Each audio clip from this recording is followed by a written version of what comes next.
Asyhadu alla ilaha illallah wa asyhadu anna Muhammadan Rasulullah. Alhamdulillah. Takbir.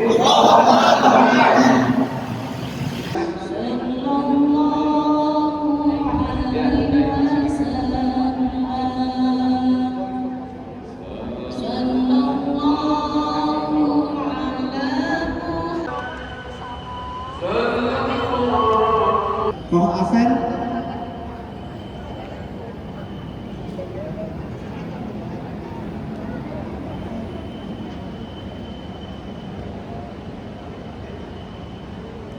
Cilili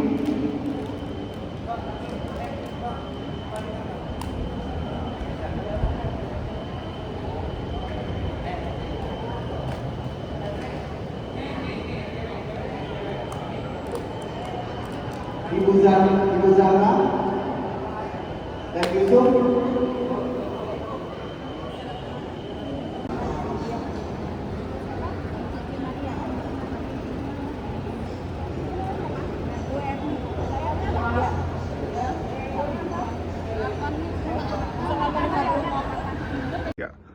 Ya, Niko, mau nanya Niko. Kan selama ini kalau kita lihat Kodondi ini kan diskusi sampai tengah malam, bahkan sampai subuh nih. Kok bisa ya dengan kondisi ya yang usia terus bertambah tapi malah tambah fit terus, tambah semangat. Tua, maksudnya. Ya kan usia pasti nambah kok, nggak mungkin berkurang kan. Iya. Nah, apa tuh rahasianya Niko? Rahasianya nih, Apa tuh kok? madu Maudi. Wah, ini madu asli murni oleh mualaf HMC. Ini jerigen kecil ini isinya 500 gram ya, setengah kilo berarti ya. Madu ini juga sebenarnya buat orang-orang yang berpikir, kok bisa begitu? Di Quran udah sebutin, Quran surat An-Nahl ayat 68-69, coba. Jadi Allah SWT memberikan ilham pada lebah untuk membuat sarang di pohon dan sebagainya, makan dari buah-buahan dan dari perutnya keluar minuman yang mengandung obat buat menyembuhkan manusia. Tuh, Masya Allah. Jadi, Luar biasa. Jadi kalau kita minum madu sama aja kita berpikir gitu bahwa ini adalah sebuah minuman yang sangat-sangat bermanfaat buat manusia. Jangan lupa beli ya, jangan lupa komisi ya. Jadi rasanya minum madu kok supaya fit terus ya. Iya dong, iya. Bahkan madu, ini pengalaman pribadi ya. Dulu ketika mama saya sakit diabetes, kan ada luka di kakinya. Saya malah diajarin sama dokter yang merawat lukanya untuk mengolesi dengan madu. Setelah dirawat, kita olesi dengan madu. Itu ternyata juga menyembuhkan, Masya Allah ya. Jadi memang luar biasa ya, bahwa madu ini banyak manfaat buat manusia. Mantap. Assalamualaikum warahmatullahi wabarakatuh. Assalamualaikum warahmatullahi wabarakatuh.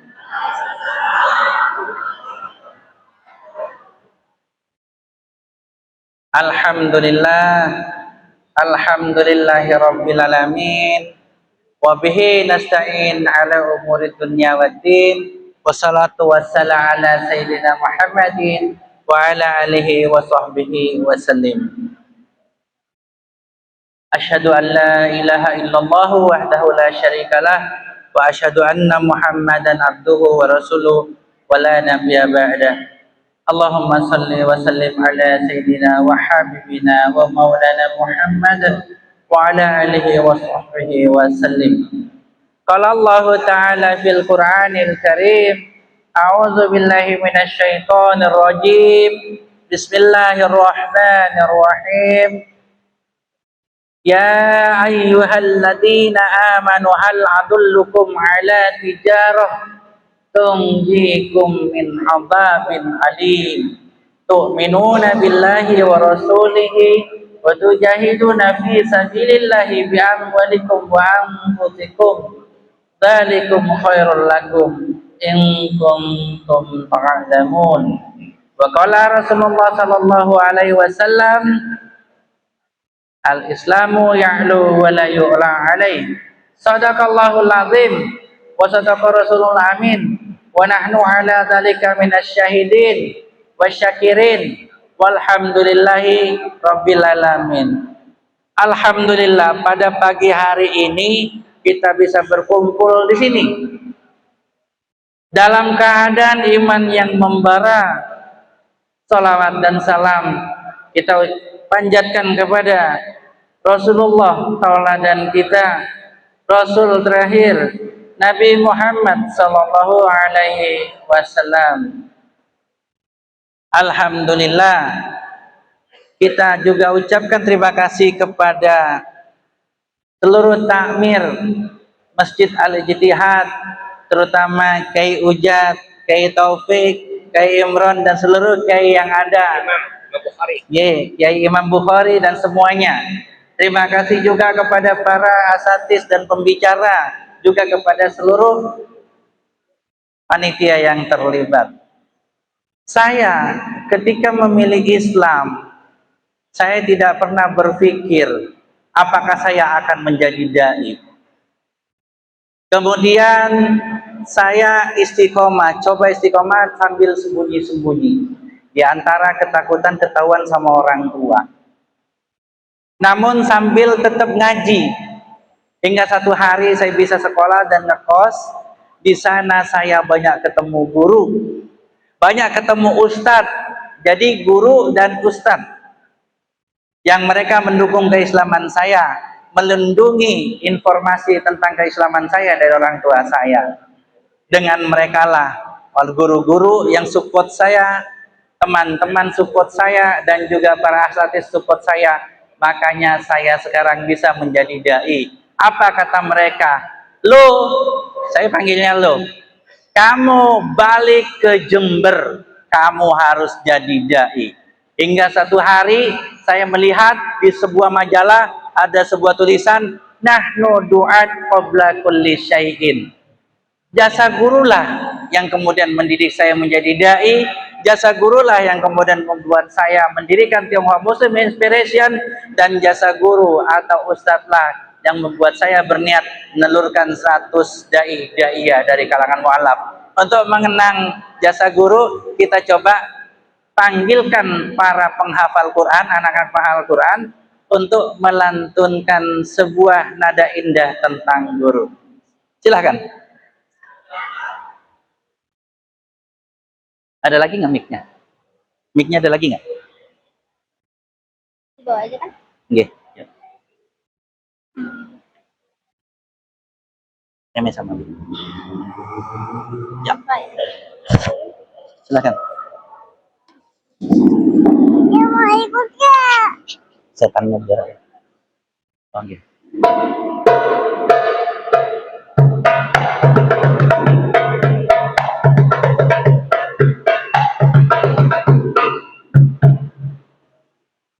Allahumma salli wa sallim wa barik alaihi wa alihi.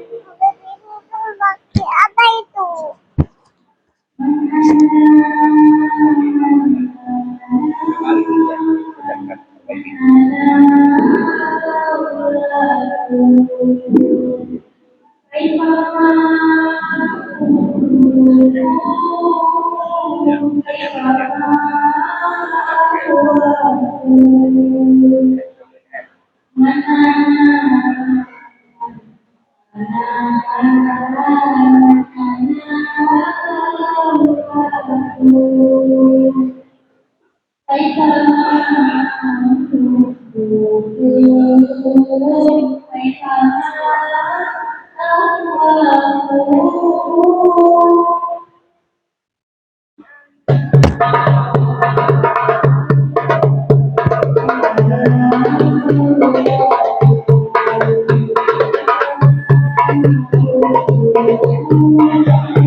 Waalaikumsalam warahmatullahi wabarakatuh.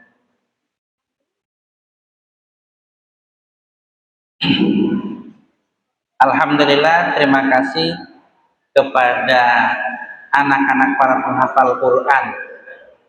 Bagaimanakah seorang yang tadinya membenci Quran, membenci Islam, kemudian bisa melahirkan generasi-generasi penghafal Quran. Bahkan di antara mereka itu adalah hafizah 30 juz tanpa melihat. Kalau ada mau ngetes silahkan nanti badan. Bagaimana mungkin seorang yang tadinya memusuhi Islam, ingin Islam itu tenggelam, kemudian bisa menjadi dai jika tidak Allah bukakan pintu?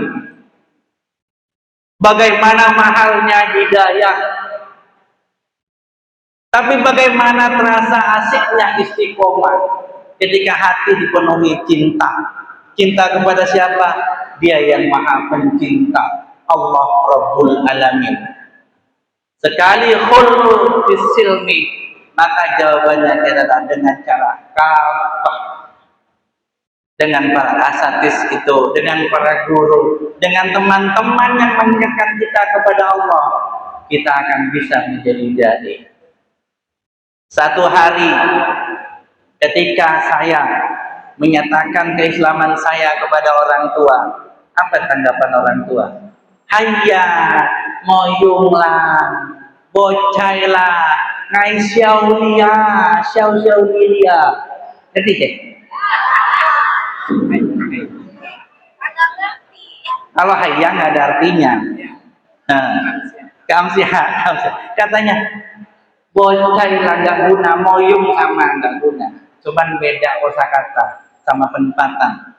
Ngai syaulila, kata orang tua saya malu jadi orang tua. Kenapa? Ngai anak kok apa nah? Anakku sudah jadi orang Islam. Kenapa? Negatif yang ada di pandangan orang-orang Chinese. Sehingga ketika waktu itu ada 5 agama.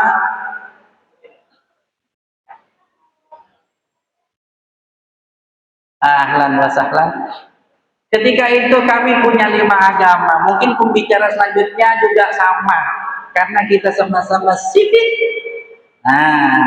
Wai tenglang tenglang nihau je. Gitu. Jadi di kalangan kami Islam negatif. Makanya ngomongnya seperti itu. Kemudian satu hari ketika di ujung usia, saya pegang tangan mama. Saya bersihkan tangannya, saya bersihkan wajahnya. Air mata saya netes, tepat di pipi mama. Dilihatlah anaknya yang luar biasa bandel, yang keras kepala, yang dibully ketika dia jadi muslim, tapi tetap tegar istiqomah, yang tak pernah ngeluh dalam istiqomah, yang bagi orang istiqomah adalah berat, tapi baginya satu yang asyik. Saya bilang, mama, saya meminta satu kepada mama, jadikan saya anak soleh, anak yang berbakti kepada orang tua dan bisa ngajak mama, papa, koko, cicik dan cucu-cucu berkumpul di surganya Allah. Saya minta mama syahadat, tetes lagi air mata saya. Pas deket matanya mama. Mama bilang, mama mau syahadat. 2 kalimat syahadat saya bimbing terbatah-batah di antara nafasnya yang tersenggal-senggal.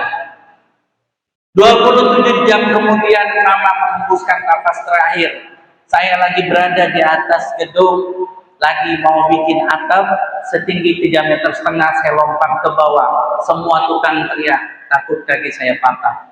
Allahu Akbar, Allah jaga. Jam 2 meninggal, jam 4 papa hadir. Saya bilang, papa, mama sudah dimandikan. Papa cinta mama. Kata papa, papa cinta mama. Papa mau berkumpul dengan mama. Papa mau buktikan cintanya. Apa jawab papa? Hayya, ini ngomong apa? Gua suruh mati. Saya bilang, papa, bukan begitu. Mama sudah masuk Islam. Dalam Islam tidak ada reinkarnasi. Dalam Islam ketika syahadat, kemudian mati istiqomah dalam syahadat seperti mama. Insya Allah seperti antum semua, seperti kita, Allah akan masukkan ke dalam surga. Kita kumpul di surga, papa saya, mama saya. Izinkan saya tetap berbakti kepada papa mama, tetap menjadi anak papa mama, dunia hingga akhirat. Syahadat papa. Apa yang membuat mereka syahadat? Apakah karena itu saja? Allahu a'lam.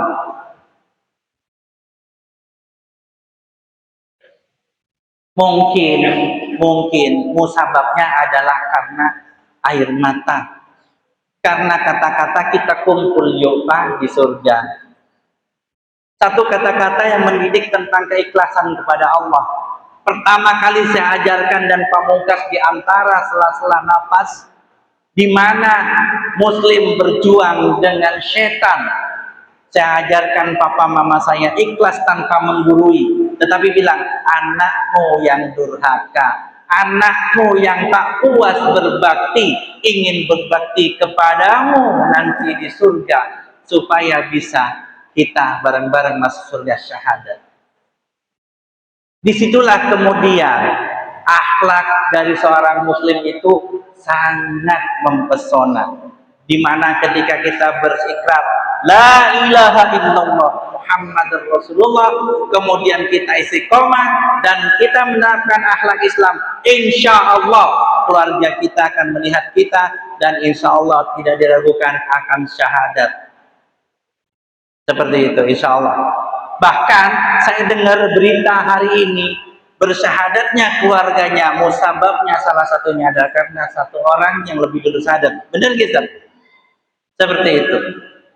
Allahu Akbar. Jadi saudara-saudara, tetaplah istiqomah dan insya Allah nanti di surga. Jika saya tidak ada, cari saya. Jika saya duluan di surga, insya Allah tak cari kalian semua. Cuman kalau kalian di neraka jangan cari saya. Saya pun gak mau masuk surga. Nauzubillah. Semoga kita semua masuk surga dan saling cari dan bertetangga lagi. Wabillahi taufiq wal hidayah. Assalamualaikum warahmatullahi wabarakatuh. Sebelum pembicara kedua, Afwan minta tolong jangan mondar-mandir di depan. Kenapa? Karena konsentrasi berkurang. Jazakallah khair.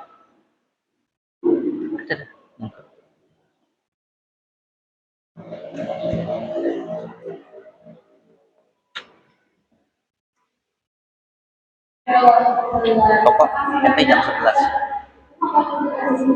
Yang sudah menyampaikan materinya, semoga kita bisa memahami apa yang beliau sampaikan. Ini adalah bagian. Dan juga dibawa oleh dua Di sini siapa ini? Dokter Karisha. kalau disimak dengan dari apa yang disampaikan oleh para dari kita dan diambil ilmu-ilmu yang bermanfaat dari mereka. Ya, saya minta konsentrasi dan memilih taruh di dalam dengan baik. Insya Allah nanti kita akan melihat hadir dari anak-anak yang masuk. Oke, untuk kajian selanjutnya,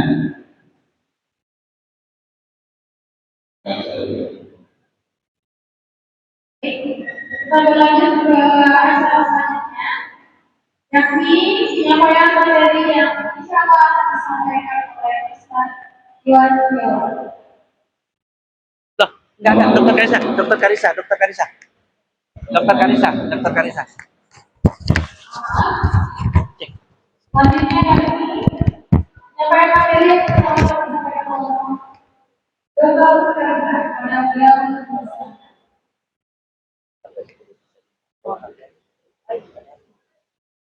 Nggak apa-apa. Ya, nanti saya setengah jam ya. Oh,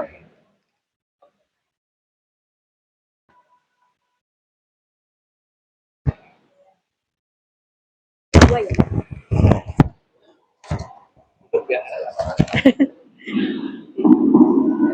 Pakai di bawah.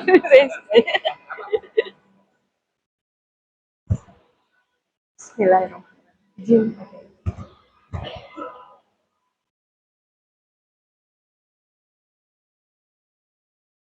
Bismillahirrahmanirrahim. Assalamualaikum warahmatullahi wabarakatuh.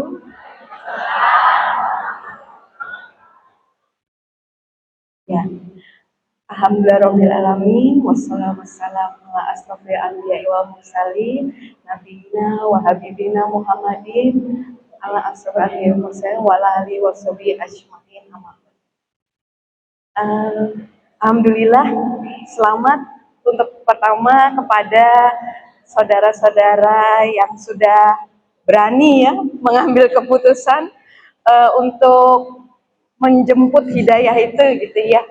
Mungkin banyak orang sekarang yang sebenarnya sudah dapat hidayah, tapi mungkin nggak punya keberanian seperti 12 saudara-saudara kita di depan ya. Mungkin masih banyak pertimbangan seperti itu, tapi hari ini Masya Allah gitu ya, kalau saudara-saudara kita ini diberikan keberanian untuk bersyahadat. Ya, saya jadi ingat sekitar 5 tahun lalu, saya juga bersyahadat di usia 36 tahun, Pak Kiai. Itu posisi anak 3. Suami itu pendeta muda di gereja, gitu ya. Nah, saya pastinya mendampingi beliau ya untuk konseling, pernikahan dan sebagainya, anak muda dan sebagainya. Kalau kenal saya yang dulu, rasanya ndak mungkin ada di masjid seperti sekarang dengan pakaian seperti sekarang gitu ya.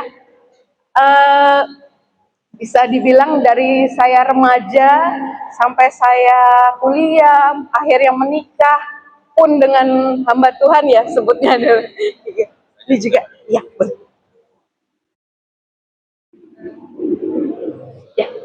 Oh iya.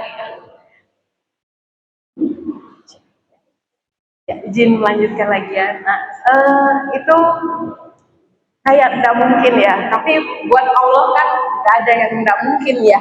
Dan memang hidayah itu hak prerogatifnya Allah ya. Allah paling tahu siapa yang mau menerima hidayah, gitu ya. Benar tadi kata Pak Ustaz, kalau kita orang-orang yang beruntung, ibu-ibu, bapak-bapak yang dari lahir sudah sebagai muslim, alhamdulillah gitu ya, ngumpulin pahalanya udah banyak banget ya dari lahir gitu ya. Kita baru dihitung mulai sekarang ya. Alhamdulillah dosa-dosa juga dihapuskan ya, mulai lagi dari nol gitu. Jadi alhamdulillah, saya senang kalau diundang kajian ini, walaupun saya belum ustazah, masih jauh ilmunya Pak Kiai. Cuma saya senang kalau saya bisa berbagi lagi kisah itu, nggak hanya buat menguatkan Bapak Ibu, tapi juga buat diri saya sendiri. Kadang mengukur saat itu seperti apa waktu syahadat. Jadi mungkin hidayah tiap orang beda-beda ya. Ini penasaran sebenarnya Bapak Ibu nih, jalan masuk hidayahnya tuh dari mana gitu. Kalau saya itu tahun 2020, kalau kita ingat lagi masa pandemi COVID. Nah, kalau dijadiin judul buku, mungkin bukunya namanya Dari COVID Menuju Tauhid. Gitu ya. Jadi saya ini latar belakangnya tadi saya di kesehatan, saya tugas di dinas kesehatan. Nah, saat itu kita lagi menggalakkan, ayo pakai masker, gitu ya, Bapak Ibu ingat ya, masker juga harganya lagi mahal, ya. Terus nggak boleh jabat tangan, kalau ketemu yang lain begini aja, gitu ya. Terus harus rajin cuci tangan. Nah, saat itu saya lagi ngelihat perempuan memakai niqab, ya waktu itu saya kok nggak tahu mata saya tuh kayak diarahkan melihat beliau gitu. Gitu saya perhatikan beliau, ketemu kenalannya bukan mahram ya, jadi beliau nggak jabat tangan, beliau pakai niqab seperti pakai masker, saya pikir gitu ya. Terus belum waktunya sholat beliau wudhu lagi, mungkin batal wudhunya, beliau jaga wudhu gitu. Terus saya tertarik untuk mempelajari Islam, tapi dari sisi kesehatan, manfaat wudhu. Masya Allah ya, itu berapa titik di tubuh kita, di syaraf-syaraf kita itu yang ke-trigger ya, apa ya, yang jadi aktif ketika kita berwudu.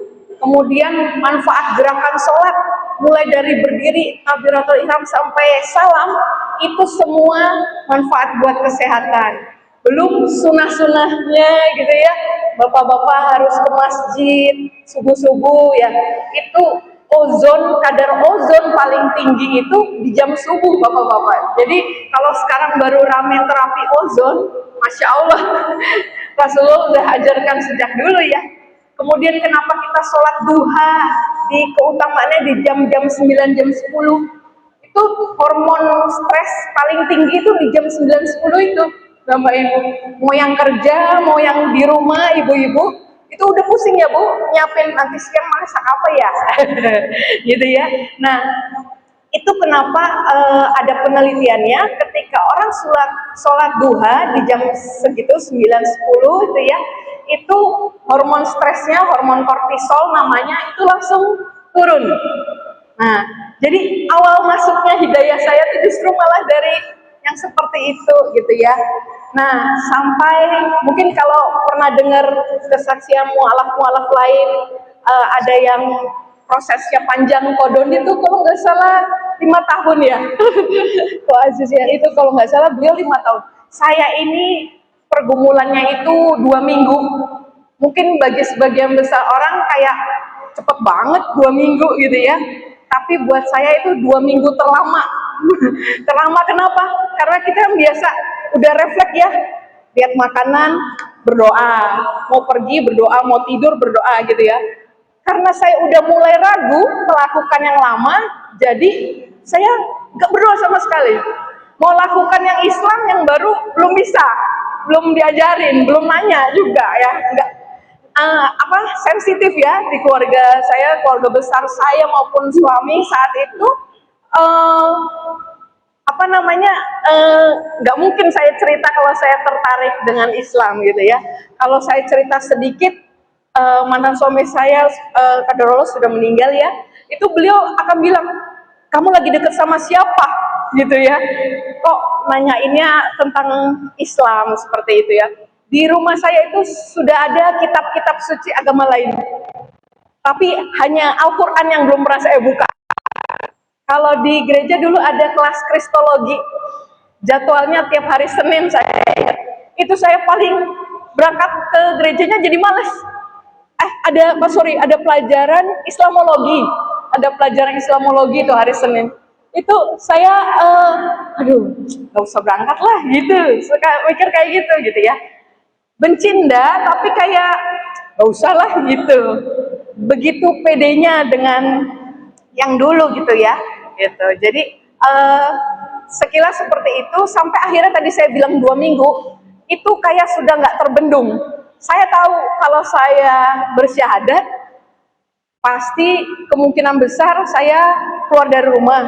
saya pisah dengan 3 anak saya, kemungkinan itulah gitu ya, kemungkinan yang nggak kerja lagi. Kebetulan saya PNS di waktu itu sedang di Sudinkes Jakarta Barat, seperti itu. Tapi namanya ini Bapak Ibu yang merasakan ya, nggak bisa ya dibendung ya, mau ke depan nanti seperti apa ya udah gitu.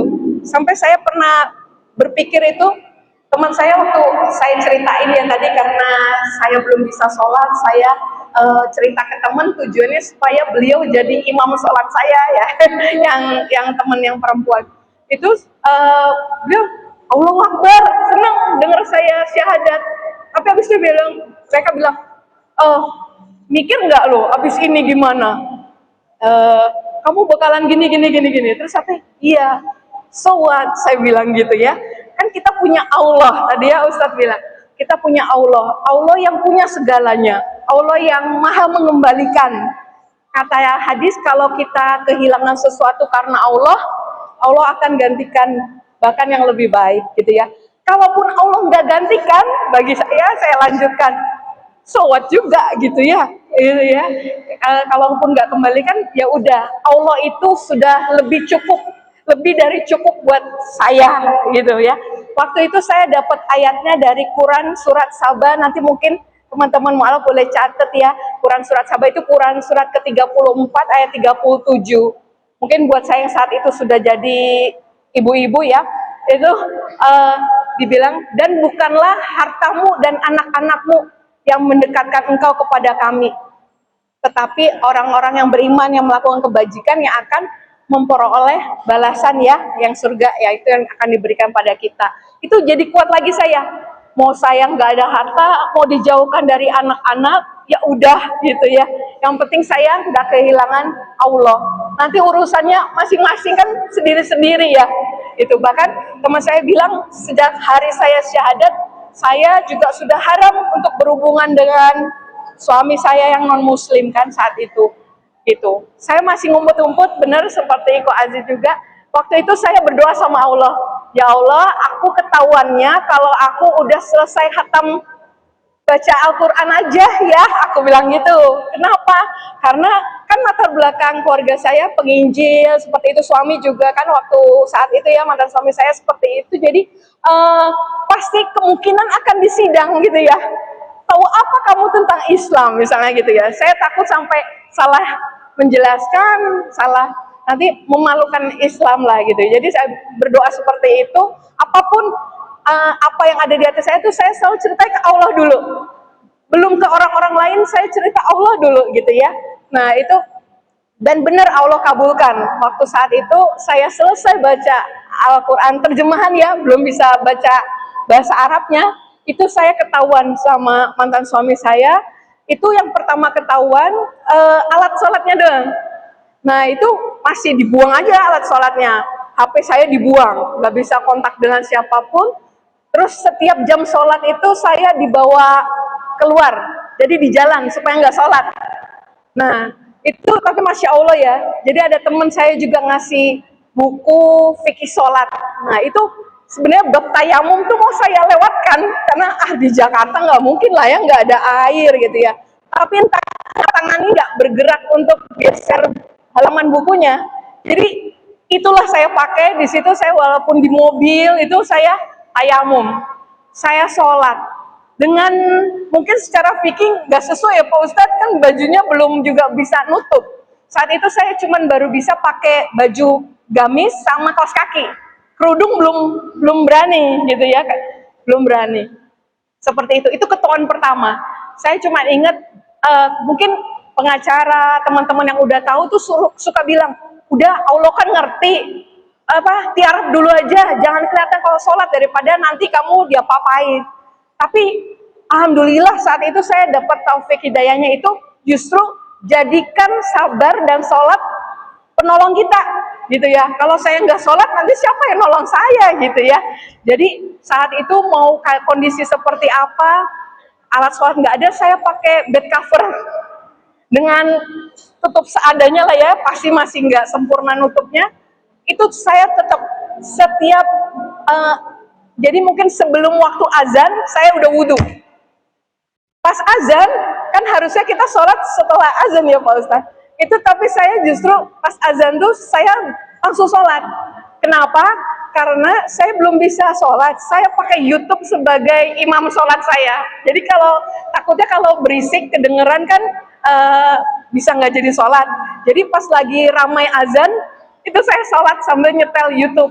Saat itu lagi pandemi, masjid pun di lockdown. Jadi nggak bisa sholat di masjid juga. Gitu. Saya syahadat juga nggak di masjid seperti Bapak Ibu gitu ya. Saya ke sekretariat Mualaf Center waktu saat itu. Sudah saya pertahankan seperti itu sampai akhirnya kedua kalinya saya ketahuan sholat lagi. Itu lagi mau sholat tahajud jam 3 pagi. Biasanya saya ada tempat sholat di rumah yang nggak kena CCTV. Nah, kali itu saya pikir, lagi tahajud, kan lagi pada tidur. Saya sholat aja di kamar anak gitu ya, walaupun ada CCTV kan pada tidur, saya pikir. Tapi ternyata yang biasanya saya dengar ya, langkah kaki, walaupun udah rakaat keempat itu bisa saya ulang lagi, nggak jadi sholat, karena takut ketahuan ya. Nah itu saya nggak dengar sama sekali, tiba-tiba pintu kamar tuh dibuka, jegret gitu ya. Terus lampu langsung dinyalain, dan itu mantan suami saya. Begitu lihat saya pakai mukena, ya sudah ya, bisa ditebak apa yang terjadi. Mungkin katanya ibu-ibu tadi ada yang udah sempet lihat YouTube ya. Nah itu saya diseret ke meja makan, terus habis itu mungkin beliau mengincar tadinya telinga ya, karena beliau tahu kalau telinga mungkin susah di visumnya ya, di kulit kepala. Tapi jangan ditiru ya bapak-bapak ya, nanti dikasih tahu kata dokter Ica di kuping nggak kena visum. Nah itu, tapi kan namanya tangan laki-laki besar ya, jadi jarinya tuh ada yang kena pelipis saya, terus saya dijedokin ke tembok lagi gitu. Saya udah cuman bisa waktu itu zikirnya cuman 3 istighfar ya, astagfirullahaladzim, doa Nabi Yunus sama doa Nabi Ibrahim. 3 itu aja yang baru bisa saya sebutin. Itu saja di dalam hati saya. Mau ditanyain segala macam, kamu ini. Kan waktu itu saya pernah konsultasi ya sama adik saya yang paling kecil. Kan dia dokter. Saya bilang, kamu pakai referensi yang terakhir kan kalau baca buku, sumber-sumber gitu. Iya dong, the latest one, saya bilang gitu. Iya, that's why kenapa saya sekarang mengikuti Nabi Muhammad, Nabi terakhir yang syariatnya paling sempurna, seperti itu. Terus kata dia, oh nanti kalau ada Nabi lagi kamu pindah agama lagi, katanya gitu ya. Nah itu yang mantan suami saya waktu itu tanyakan, itu kamu yang the latest one itu. Gitu. Tapi saya diam aja. Kemarin kamu berdoa ke siapa? Yang ngasih mujizat kamu siapa? Saya diam aja ya. Dan itu lagi bulan Ramadan. Jadi saya waktu itu dikasih minum, itu nggak saya telan. Saya pikir saya udah nggak tahajud, udah nggak sahur, udah nggak sholat subuh, masa iya batal puasa. Jadi saat itu saya dikasih minum, udah didoa-doain ya minumnya, dibilang saya kemasukan setan kan. Nah itu tapi nggak saya minum, terus sambil ya udah saat itu saya pasrah ya. Saya dibawa ke rumah mertua saya, di situ juga dipukulin lagi paha saya gitu ya. Nah terus pas pulang, mungkin beliau kelelahan ya, mantan suami saya tidur, saya mandiin anak. Waktu mandiin anak, saya nggak ada ya kepikiran, abis ini mau tak laporin polisi aja ini KDRT gitu ya. Nggak ada pikir gitu. Cuman waktu itu mandiin anak, tiba-tiba mbak di rumah bilang, Bu di depan ada polisi katanya. Nah, polisi itu bilang, Bu tadi ada keramaian sebelum subuh katanya gitu. Ada apa? Iya Pak, tadi suami saya marah tahu saya masuk Islam. Bapak pulang aja Pak, nanti saya dimarahin, saya bilang gitu. Tapi polisinya nggak mau pulang. Ibu diapain aja? Enggak Pak, saya nggak apa-apa Pak. Tapi ternyata lebih jeli polisi ya. Di sini katanya ini saya mulai hitam, bibir saya mulai hitam, memar-memar gitu. Terus ada Polwan juga meriksa. Badan saya di sini, saya masih ada bekas ruas jari, bekas pukul gitu ya. Jadinya itu akhirnya ya jalan Allah ya. Itu hari itu juga BAP, saksi-saksi dari mbak saya, tetangga yang mungkin yang dengar, itu lengkap. Berita acara tuh kan alat buktinya harus 2 ya kalau nggak salah, minimal 2 alat bukti, itu lengkap. Sampai akhirnya ada panggilan dari kejaksaan buat mantan suami saya. Di situ beliau yang tadinya mungkin arogan ya, sebelumnya sempat bilang, kamu harus balik lagi ngajarin anak-anak ayat hafalan Bible gitu ya. Kalau enggak saya rela masuk penjara karena bunuh kamu gitu ya. Nah bahkan yang kedua kali saya ketahuan itu beliau bilang nggak hanya saya yang dibunuh, tapi anak-anak juga ikut dibunuh gitu ya. Nah itu di situ masya Allah gitu ya. Itu karena panggilan kejaksaan itu mantan suami saya tiba-tiba luluh gitu ya. Dia bilang terserah kamu seperti apa gitu, tapi tolong laporan KDRT-nya dicabut gitu ya. Jadi saya akhirnya bisa berpisah dengan beliau karena memang nggak mau ikut dengan kami.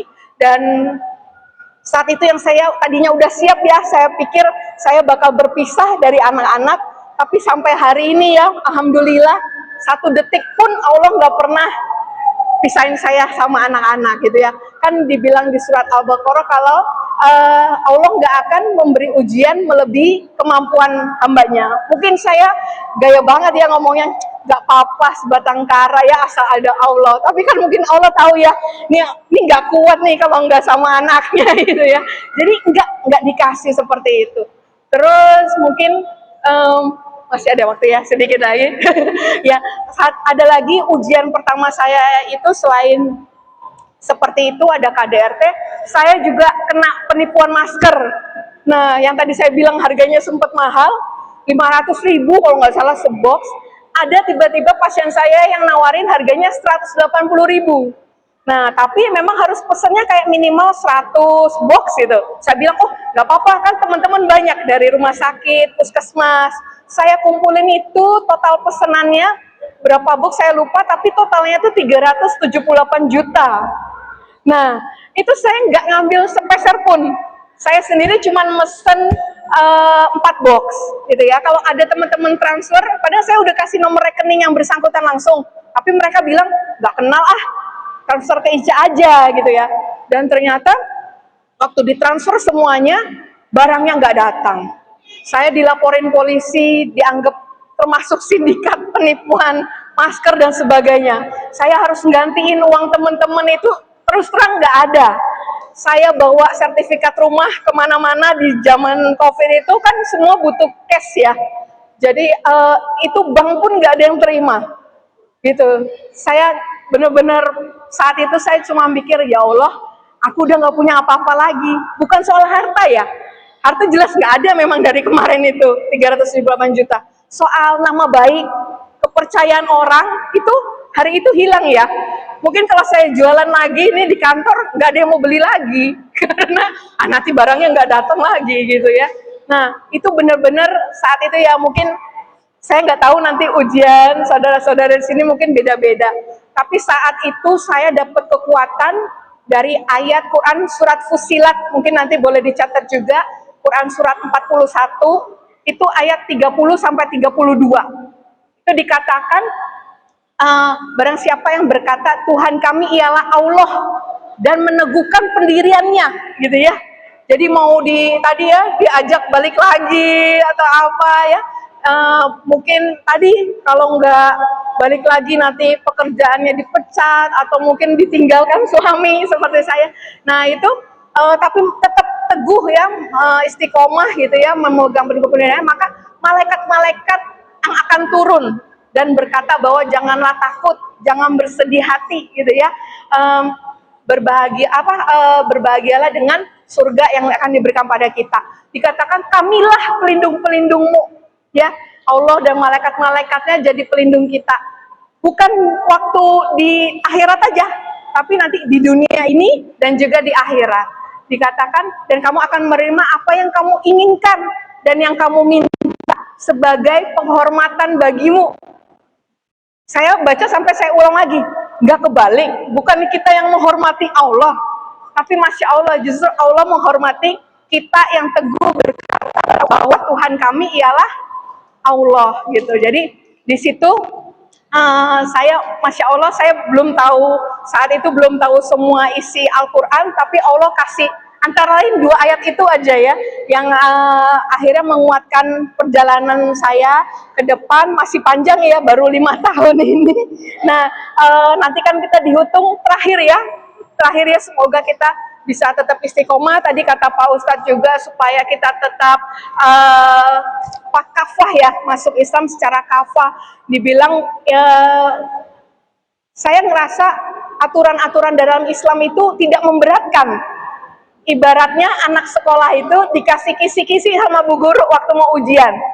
Kalau anak kita dikasih kisi-kisi ujian kan tenang ya Bu, insya Allah 90% lebih lah nilainya bakal bagus, ya enggak? Nah, saya ngerasa aturan Allah itu tadi kayak Ko Aziz juga bilang, kalau istiqomah itu bukan berat, mindsetnya harus diganti. Istiqomah itu justru nikmat gitu ya. Kenapa? Tadi asal Islam itu kan asal katanya salamah. Jadi itu artinya selamat. Asal kita ikut aturannya, insya Allah selamat gitu ya. Dan emang Islam ini saya rasa memang agama fitrah kan. Kita fitrahnya ini ya seperti ini. Pasti mencari yang benar, pasti mencari yang santun ya, sopan ya seperti ini. Jadi saya ngerasakan seperti itu, dan memang kita ini terakhir ya, mungkin ini sepanjang saya sudah 5 tahun ya di sini di dalam Islam ini, yang saya rasakan gitu ya, memang kalau kita itu kan diciptakan, manusia itu diciptakan untuk beribadah. Seperti barang-barang apa yang ada diciptakan semua ada tujuannya. Nah, ketika itu memang tujuan kita untuk beribadah, harusnya kita enjoy ya waktu ibadah, nggak terasa berat. Nah, tapi kenyataannya kan kadang sekedar menggugurkan kewajiban, ya sholat kayak ya udah rutinitas gitu. Nah, nggak merasa seperti waktu tadi saya ngumpet-ngumpet, aduh ya Allah, terima kasih saya bisa sholat asar, mudahkan saya nanti sholat maghrib ya Allah gitu ya. Itu pas perjalanan ke sini bisa hilang itu, rasa itu tuh hilang. Nah, di situ saya biasanya perbanyak sholat taubat, istighfar, muhasabah diri ya, minta ampun sama Allah, karena biasanya itu ada dosa-dosa yang kita nggak sadarin ya. Mungkin kalau dosa besar kita udah langsung alergi ya, langsung kan nggak boleh gitu ya.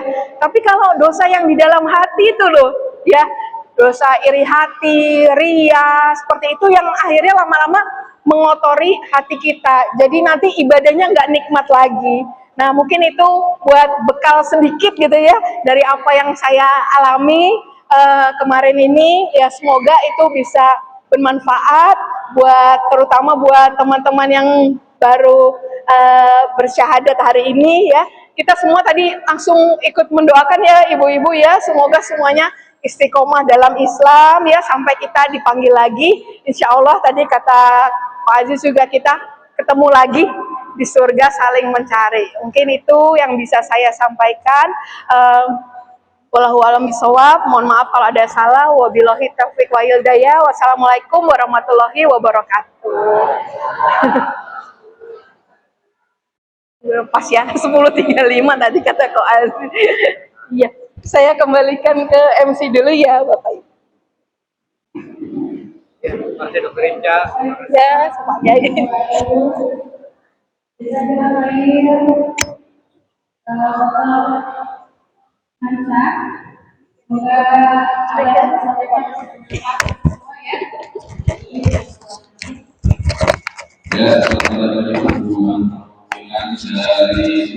Lagi sama mana? Dan untuk perwakilan dari Baitul Mamulah yaitu dari untuk acara selanjutnya langsung saja melanjutkan acara kajian terakhir dari Bapak Ustadz Iwan Setiawan dari Forum Alimantia, Sekjen Forum Alimantia. Allahu Akbar. Allahu Akbar. Sudah ya. Apa dua? Pegang itu sama itu enggak? Ini punya volume.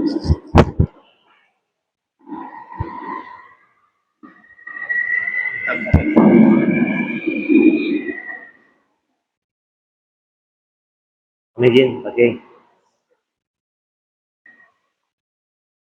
Bismillahirrahmanirrahim.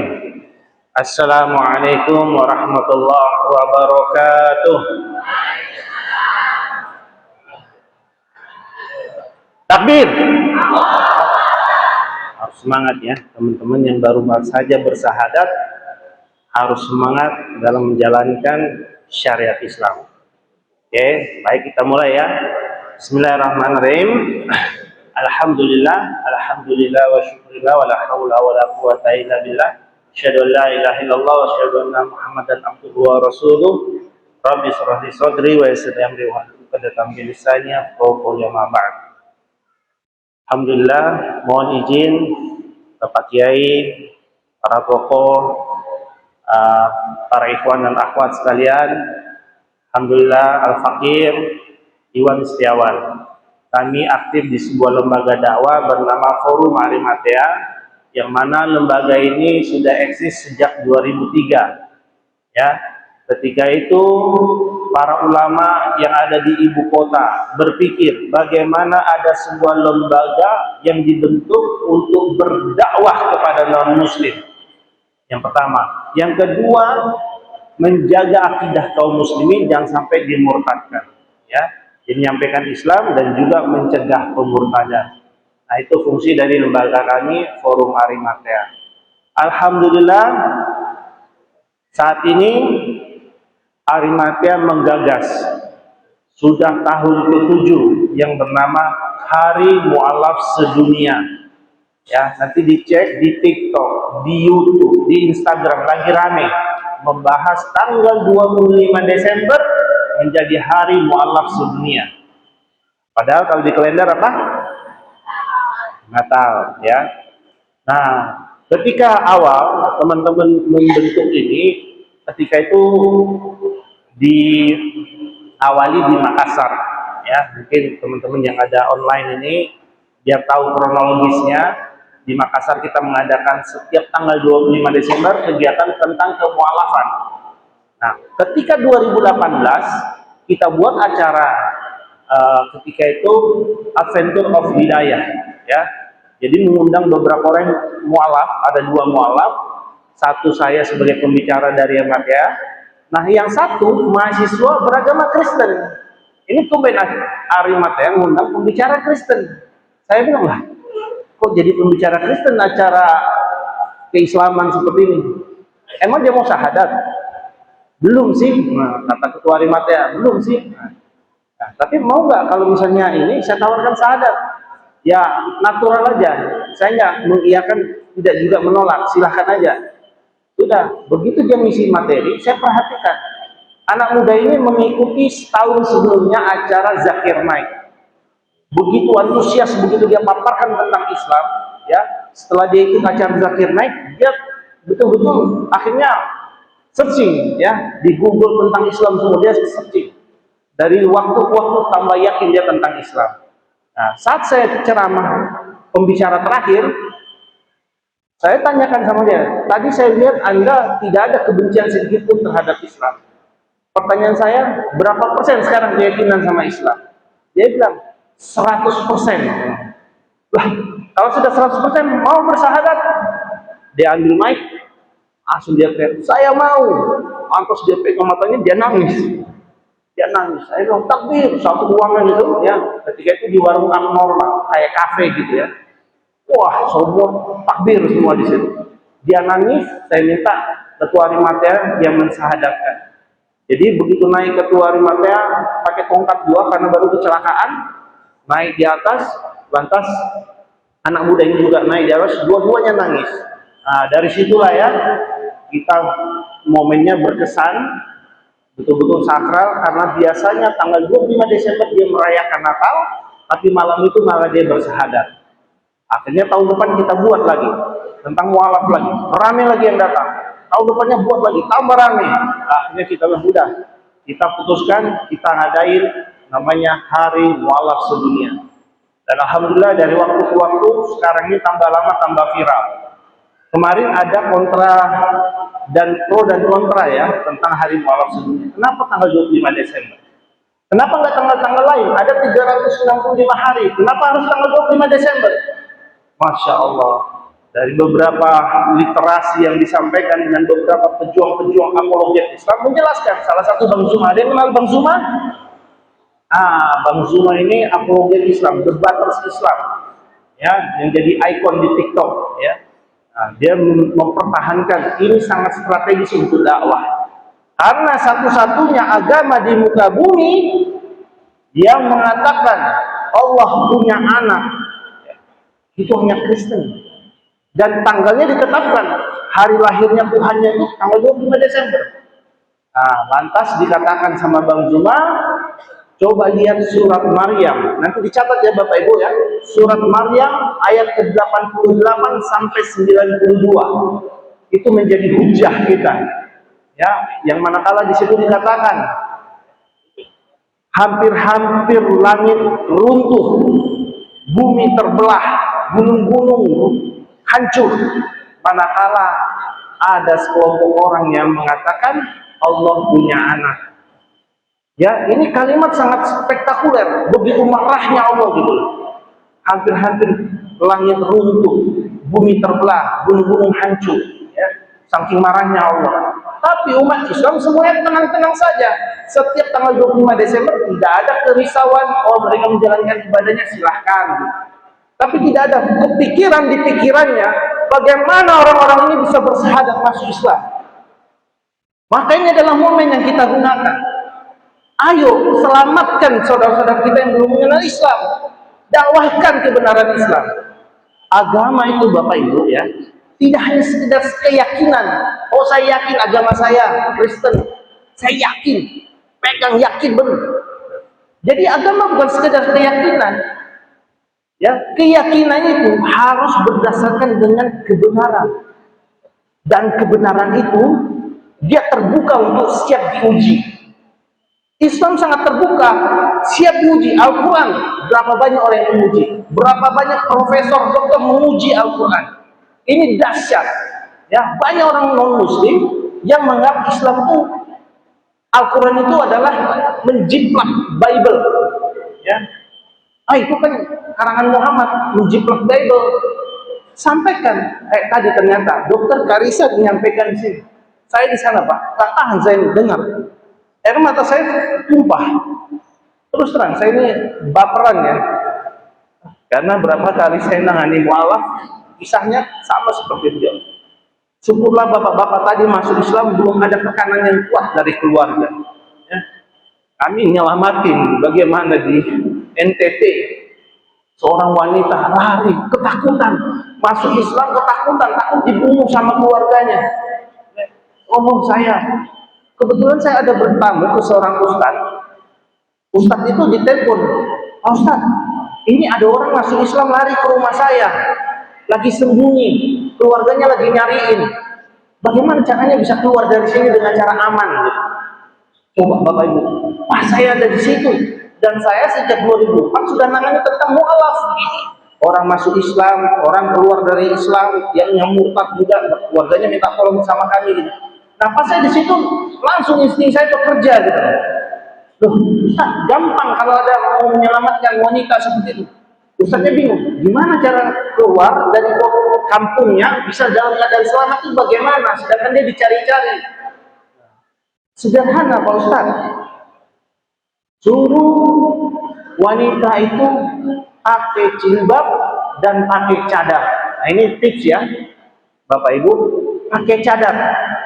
Nanti boncengan atau sama muhrim atau siapalah ya, keluar dari kampung itu pakai cadar. Nggak mungkin orang pakai cadar disuruh berhenti buka cadar, nggak mungkin. Itu cara menyelamatkan diri. Oh iya juga ya. Maka Masya Allah malam, dan keluar malam hari gitu ya, keluar malam hari, pada maghrib baru keluar. Akhirnya dia jalan ke kota selamat. Padahal orang tuh satu tiap rumah itu digedor, dicari. Alhamdulillah akhirnya selamat. Ya, ini pembelajaran buat kita. Mu'alaf itu sedih. Ya, banyak sekali ujian-ujian para mu'alaf. Jadi Bapak Ibu, saya waktu tidak panjang, ya, saya mau sampaikan satu hal. Sangat rugi besar orang yang diberi hidup hanya satu kali. Hidupnya juga hanya sebentar. Kita ini cuma sebentar di muka bumi. Lantas waktu yang sebentar itu tidak digunakan untuk berdakwah, maka sangat rugi. Sampaikan kebenaran Islam. Ya, Anda punya keluarga yang baru masuk Islam, belajar Islam yang istiqomah, belajar Islam secara kafah, ajak keluarga Anda untuk juga bergabung dalam Islam. Ya, tadi para mu'alaf, barang siapa yang bersyahadat, maka telah gugurlah dosa-dosa terdahulu itu dihapuskan oleh Allah Subhanahu wa Ta'ala. Jadi kosong, tapi depositonya banyak, deposito pahalanya masih banyak, tidak dihapus. Dosanya yang hapus, pahalanya dari kecil sampai sekarang masih ada, depositonya banyak. Nah, jadi teruslah belajar, ya, nambah ilmu, manfaatkan waktu berdakwah, ajak orang kepada Islam. Sebagaimana para sahabat dulu, ketika mereka masuk Islam, belajar sungguh-sungguh di Madinah, lantas pulang ke kaumnya, mengajak kaumnya untuk masuk dalam Islam secara berbondong-bondong. Ya, yang Chinese ajak kabilahnya, dakwah kabilah yang dipopulerkan oleh Kohlu, ya. Saya kalau keliling sama beliau, satu metodenya beliau yaitu mengajak orang berdakwah kabilah, dakwah kabilah. Masuk Islam, ajak kabilahnya, ajak sukunya, ajak keluarga besarnya ke dalam Islam. Ya, kita nggak ingin punya anak itu nanti misalnya ya rumah kebakaran, anak kita lagi tidur, mau nggak kita bilang, Pak, kenapa nggak diselamatkan anaknya? Itu rumah kebakaran. Bapaknya bilang, enggak, kasihan, lagi tidur anak saya. Mau nggak kayak begitu? Kan nggak mungkin. Pasti kita mau menyelamatkan. Bagaimanapun caranya, dobrak rumahnya, angkat untuk selamatkan. Sama Bapak Ibu, ini filosofi. Mau nggak keluarga kita, orang yang kita sayangi, ibu bapak kita, anak kita, nanti di akhirat dibakar selama-lamanya di nerakanya Allah Subhanahu wa Ta'ala. Mau nggak? Kalau kita nggak mau, selamatkan Pak. Punya fikir, seorang mu'alaf itu punya fikir bagaimana menyelamatkan keluarga besarnya, menyelamatkan orang yang telah melahirkannya, ya, darah dagingnya. Fikir Pak, selamatkan keluarga kita dari azabnya Allah Subhanahu wa Ta'ala. Jadi ini kesempatan ini kami mengajak semua, jadilah kita sebagai dai-daiyah, ya, orang yang punya kepedulian terhadap agama Islam. Silahkan tadi, kebenaran itu siap diuji, ya, Al-Quran itu siap diuji. Bagi yang baru mu'alaf ini mungkin belum tahu dahsyatnya Al-Quran. Al-Quran itu satu-satunya kitab suci di muka bumi yang bisa dihafal oleh jutaan manusia dari berbagai suku bangsa, berbagai macam bahasa, tapi jutaan manusia bisa menghafal Al-Quran. Kalau dia bukan mukjizat, nggak mungkin bisa. Profesor paling cerdas, paling pintar dari Yahudi saja, suruh baca satu lembar kitab sucinya, suruh hafal, tidak akan bisa. Ya, kitab sucinya. Kenapa? Tulisan tangan manusia. Tapi Al-Quran dari Allah. Ya, di situ dahsyatnya Al-Quran. Silahkan nanti belajarlah Al-Quran dari waktu ke waktu. Nah, kebetulan saya juga nulis buku ya tentang The Secret Fadilah Al-Quran, rahasia keutamaan Al-Quran, yang mana di sini full color, full warna saya buat sehingga untuk seluruh usia cocok, senang. Kenapa? Ringan, ya, satu halaman satu dalil tentang Al-Quran. Banyak hadis-hadis tentang Al-Quran yang umat Islam sendiri tidak pernah mendengarnya. Ya, barang siapa yang menghafal Al-Quran, dia bisa memberikan syafaat 10 anggota keluarganya. Manakala bapak ibunya masuk neraka, ya, tapi masih dalam hatinya ada kalimat la ilaha illallah, masuk neraka nih, tergelincir misalnya, dia bisa kan memberikan amnesti, bisa memberikan pembelaan, orang tuanya masuk ke dalam surganya Allah Subhanahu wa Ta'ala. Saya akan kasih hadiah ya, saya kasih pertanyaan. Antum yang kasih pertanyaan, ya, yang mualaf ya, mualaf. Coba angkat tangan yang mualaf supaya dapat buku ini ya. Di bawah ada bukunya, yang mau beli ada di bawah. Tapi ini saya kasih gratis. Ya, silahkan diperebutkan. Tambah sama kaos. Oh, ada kaos juga, insya Allah. Mualaf, ada berapa jumlah ayat Al-Quran? Yang pede. Jumlah ayat Al-Quran. Ibu. Total jumlah ayat Al-Quran berapa? Nggak berani. Ada yang berani? Oh ya. Ya, sini Pak. Ya, bukan 6666 ya. 6666 ayat bukan. Seperti yang beliau bilang ini diulang. Berapa Pak? Sebut. 6236 ayat. Ya, betul ya. Agak sini Pak, biar diambil kamera. Oh ya, siap. Ya, gitu. Pilih baju atau buku? Baju. Pilih baju atau buku? Buku. Masih ada lagi. Oke ya, silakan. Selamat Pak ya. Oke, jazakallah khair. Ya, satu lagi.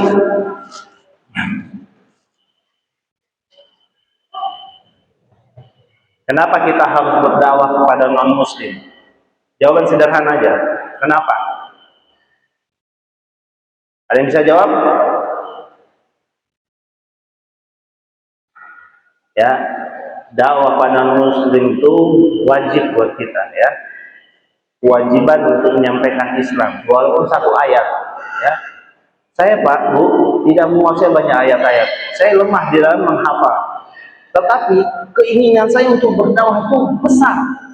Saya keliling Indonesia, ke sana kemari, buat program untuk dakwah, menguatkan akidah kaum muslimin, mencegah umat Islam jangan sampai murtad. Ya, tapi saya lemah dalam dalil-dalil. Apa yang saya lakukan? Pertama, berbagi informasi tentang Islam. Bisa lewat media sosial, share, ya, di Facebook, Instagram. Jangan sungkan Pak, ada teman kita Kristen, kirim dalil-dalil tentang kebenaran Islam, video-video tentang Islam, ya. Nah, yang satu lagi, apa mukjizat terbesar dua nabi ya? Mukjizat terbesar Nabi Musa dan mukjizat terbesar Nabi Muhammad. Ayo, siapa yang berani jawab? Ya, Ibu. Apa jawabannya?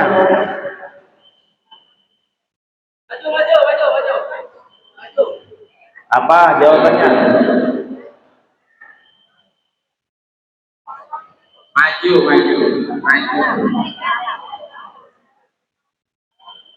Nabi Musa mukjizat terbesarnya apa? Ya, Ustaz. Oke.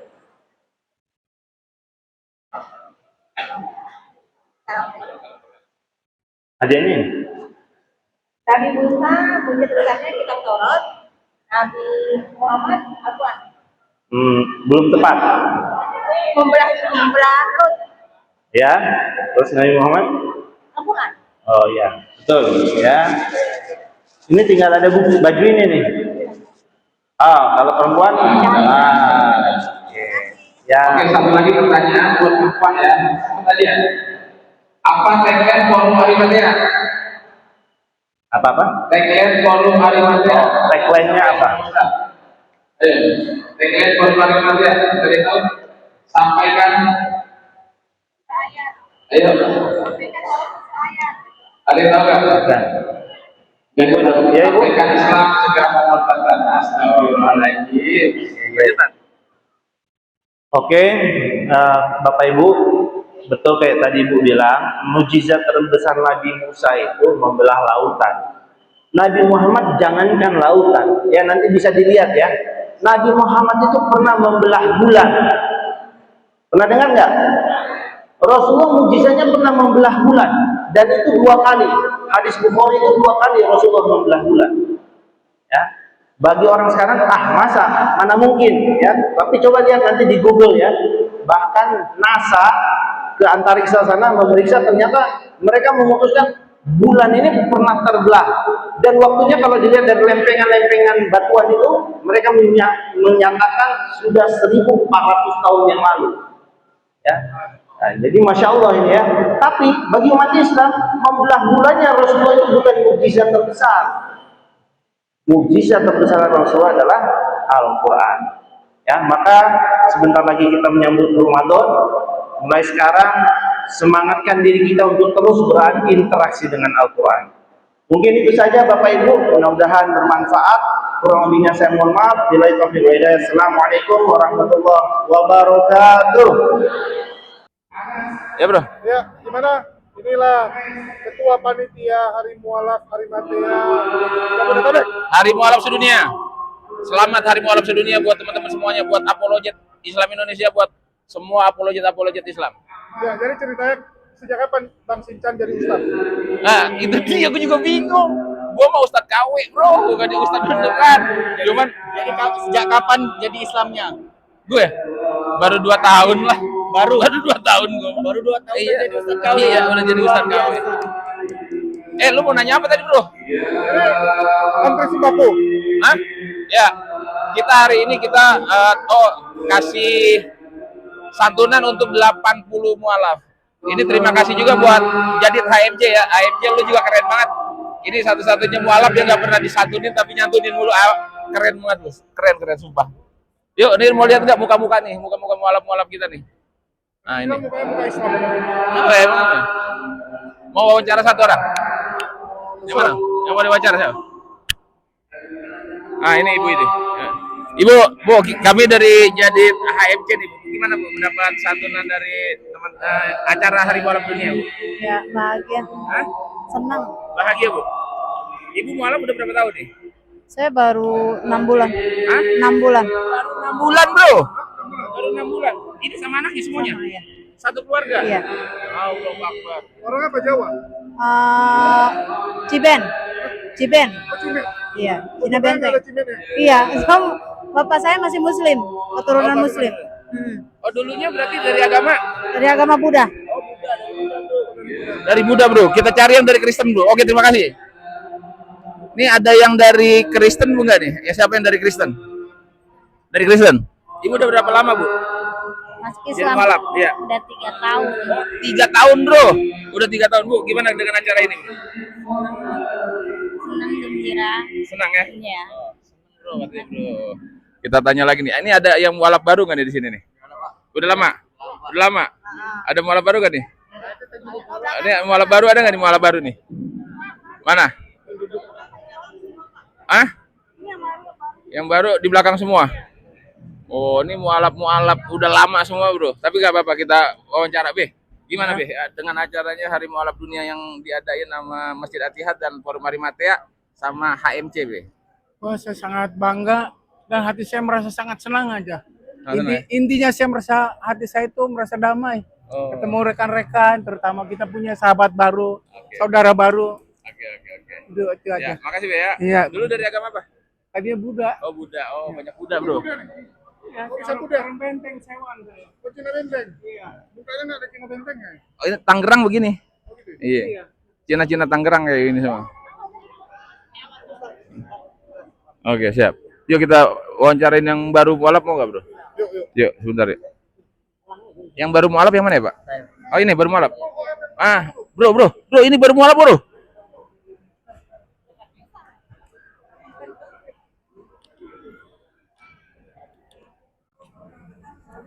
Hei, Bro, sini, Bro.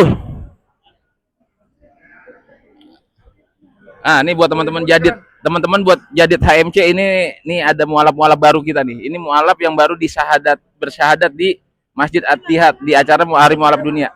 Ah, ini Bapak ini, Pak. Gimana, Pak? Bapak siapa namanya, Pak? Sama Bapak Ahmad.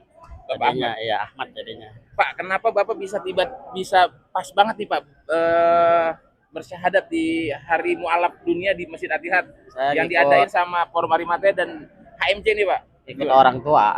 Ikut orang tua. Iya, orang tua semua, Mas. Ini satu keluarga, Pak? Sekeluarga. Bisa pas banget di tanggal 25 Desember. Iya. Kenapa nih, Pak? Dipilih hari yang tepat. Pilih yang tepat. Bapak saya ngikut. Dia milih hari yang tepat pas banget di hari 25 Desember maunya. Dulunya agama apa, Pak? Dulunya agama Kristen. Oh, Kristen. Ini Cina Benteng juga. Iya. Kalau ini matanya masih ada dikit. Oke. Semua Mana, Pak? keluarga. Mana keluarganya? Ini Ini siapa? orang tua. Ini orang tua. Iya. Bapak juga baru syahadat sekarang juga? Enggak, Jumat kemarin. Oh, udah Jumat kemarin. Iya. Berarti Ini sekarang- anak nyusul ini istri. ini yang pada nyusul semuanya. Iya. Dan satu keluarga. Ini Bapak Sudah tadi, udah syahadat ya. hari ini. Hari ini, tanggal 25 Desember. Oh, 25 Desember jadi Bapak jadi mualaf ya di acara Hari Mualaf Dunia. Oh, keren. Lanjut. Siapa lagi nih? Agung. Ya. Alhamdulillah. Ini Alhamdulillah. nama siapa, Pak? Agung. Agung. Arun. Iya. Ini baru mualaf juga hari Baru ini? mualaf hari ini, Pak. Oh, banyak banget mualaf.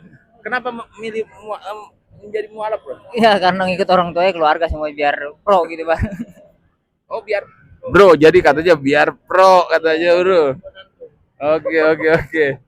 Ini mualaf ini baru juga ya? Enggak, kemarin sama Bapak. Oh, kemarin sama Udah, Bapak. kemarin ya. Oke. Nah, ini Baru. baru. Ah, ini masih Cina ini, Bu. Iya, ini masih Cina mata nih. Ini dari Kristen dulu ya? Iya. Kristen apa? Tionghoa. Hah? Tionghoa. Kristen Tionghoa. Iya. Tionghoa apa itu? Cina. Cina. Oh, Kristen Cina. Kristen Cina. Namanya Junseng. Kalau saya Junseng. Oke. Katolik. Pentakosta. Berarti udah Islam Udah sekarang ya? Islam. Mantap. Allahu Akbar bilang. Allahu Akbar. Hehe. Ini sekarang. Nih, Ibu nih. Ibu ikut-ikut apa Pak? Gimana nih mau masuk Islam nih? Sama satu keluarga ini. Iya. Jadi satu keluarga kompak buat masuk Islam gitu ya? Iya.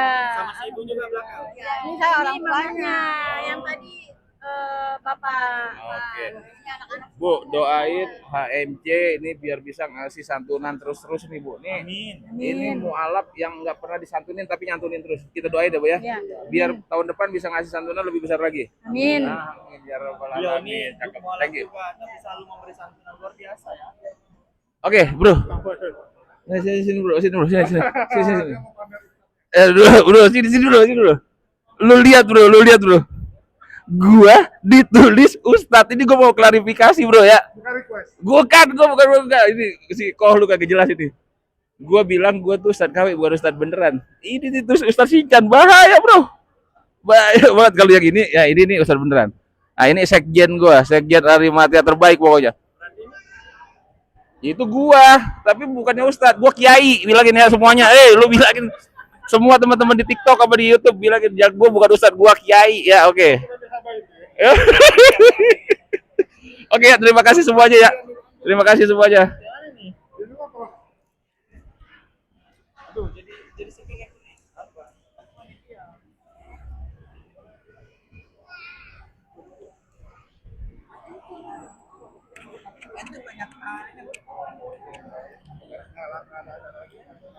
Lihat nih ada logo. Logo kita lah itu.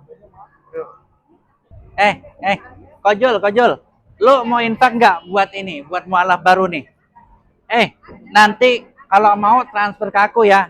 Ingat 10% buat saya. Tahu? Jadi dia transfer ke saya potong 10% buat saya perpuluhan. Oke, ya. Ikhlas ya. Ayo transfer lo. Mau QRIS atau gimana?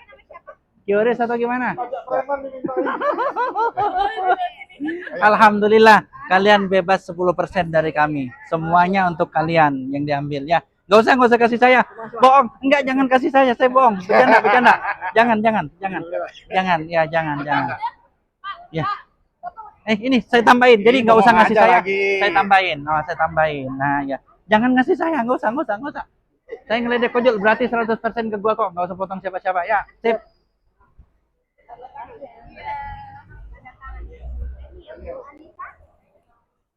Ini matanya kok merah. Baru pakai.